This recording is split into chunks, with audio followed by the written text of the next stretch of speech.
everybody, the name is Fitchett, Oscar Fitchett. The name's Gary. And welcome to our review for the 2008 James Bond film, Quantum of Solace, which was directed by Marc Forster, and it stars Daniel Craig, who's Olga Kurylenko. And the plot of Quantum of Solace, according to IMDb, is James Bond descends into mystery as he tries to stop a mysterious organisation from eliminating a country's most valuable resource. All the while, he still tries to seek revenge over the death of his love. I like this film only because of the action sequences. And also the story, which the story seemed very Bondish, Bond-like story. Only problem I have about this film is it's shot like this. You just kept getting these not even 5 second shots, maybe like 1 or 2 second shots, and it's constant. Every single fight that's scene editing as well. Yeah, that's the editing. The camera's all over. Well, I felt it was all over. It was very. I wouldn't say it was tricky, but it didn't take a lot to digest the action sequences, especially the car chase at the beginning, which I think they completely butchered that. Daniel Craig is deemed up to be my favourite Bond because I really like him as James Bond because he has that sense of emotion. He doesn't have these cheesy one-liners. The soundtrack was probably the best so far we've had in terms of Bond films. It was very orchestral moments in the film, which, if you know me, I'm a huge fan of classical music, and I'm so into this classical orchestrated scores. I enjoyed the Bond girl. Actually, she might be my favourite Bond girl. I don't know. I've just literally watched this film, so I'll have to have a moment to think about that. But over Vespa? Over Vespa, yeah, that's what I mean.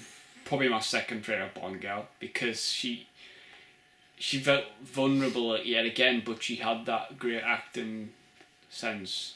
Like, she's a good actress. I liked everybody in this film. I did not hate nobody, but apart from the villain. I did not like the villain. Dominic Green. I don't know.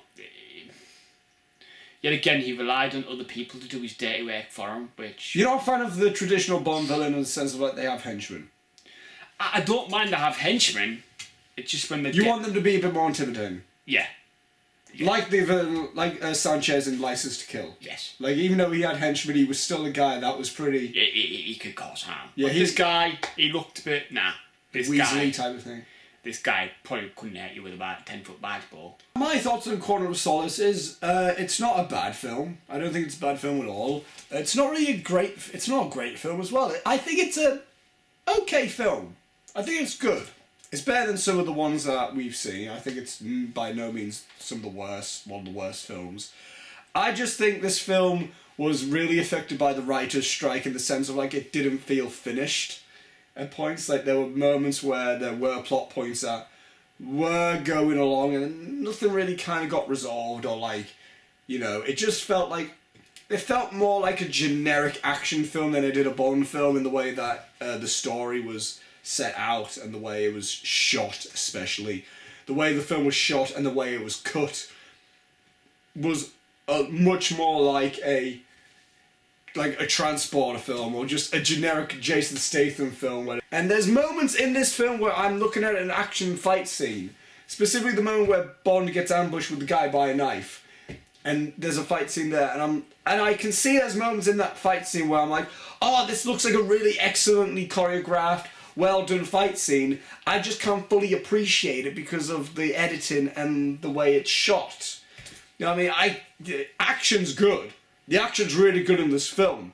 It's just the way it's shot and the way it's edited, like, affects my enjoyment of it. I was really interested in the fact how it looked like we were getting an almost direct continuation from Casino Royale, which is something completely different to every other Bond film, but it was kind of like setting up for that, and then we got deviated in just this whole, like, Dominic Green thing, which makes for a fine okay, like a good Bond plot. Daniel Craig as James Bond in this film was really good. I think he was definitely the silver line in this film.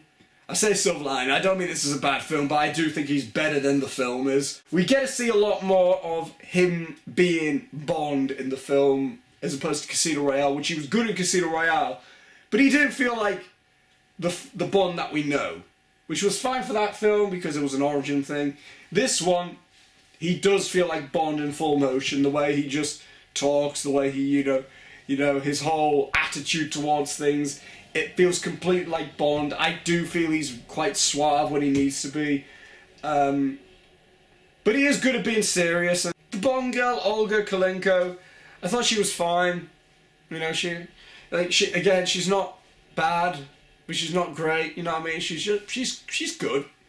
You know, she's good in the film. She doesn't do a bad. She's just there. You know, for me, she's just like she's doing a job. She's not doing anything extraordinary. She's been fine in the role. Same thing as the villain, Mathieu, Dominic Green. I think he was fine. I think he did good.